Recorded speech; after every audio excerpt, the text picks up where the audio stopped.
మాలేగావ్లో పేలుళ్ల కేసులో 4 నిందితులను బాంబే హైకోర్టు నిర్దోషులుగా ప్రకటించింది. వారిపై ప్రత్యేక న్యాయస్థానం నమోదు చేసిన అభియోగాలను కొట్టివేసింది. ఈ తీర్పుతో రాజేంద్ర చౌదరి, ధన్ సింగ్, మనోహర్ రామ్ సింగ్, లోకేష్ శర్మకు ఊరట లభించింది. మాలేగావ్ పేలుళ్ల కేసులో ఐపీసీ, యూఏపీఏ సెక్షన్ల కింద తమపై మోపిన అభియోగాలను సవాల్ చేస్తూ ఆ 4 బాంబే హైకోర్టును ఆశ్రయించారు.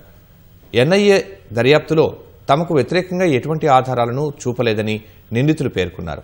2006 సెప్టెంబర్ 8న నాసిక్ జిల్లా మాలేగావ్లోని హమీదియా మసీదు, బడా కబ్రిస్తాన్, ముషావరాత్ చౌక్ ప్రాంతాల్లో బాంబు పేలుళ్లు జరిగాయి. ఈ పేలుళ్లలో 31 మంది మృతి చెందగా 300 మందికి పైగా గాయపడ్డారు. తొలుత ఈ కేసును దర్యాప్తు చేసిన మహారాష్ట్ర ఏటీఎస్ 9 మంది మైనార్టీలను అరెస్టు చేసింది. అనంతరం దర్యాప్తు చేపట్టిన ఎన్ఐఏ ఆ 4 అరెస్టు చేసింది. అంతకుముందు అరెస్టు చేసిన 9 మంది మైనార్టీ యువకులను ప్రత్యేక కోర్టు ఇదివరకే విడుదల చేయగా తాజాగా బాంబే హైకోర్టు ఆ 4 నిర్దోషులుగా ప్రకటించింది.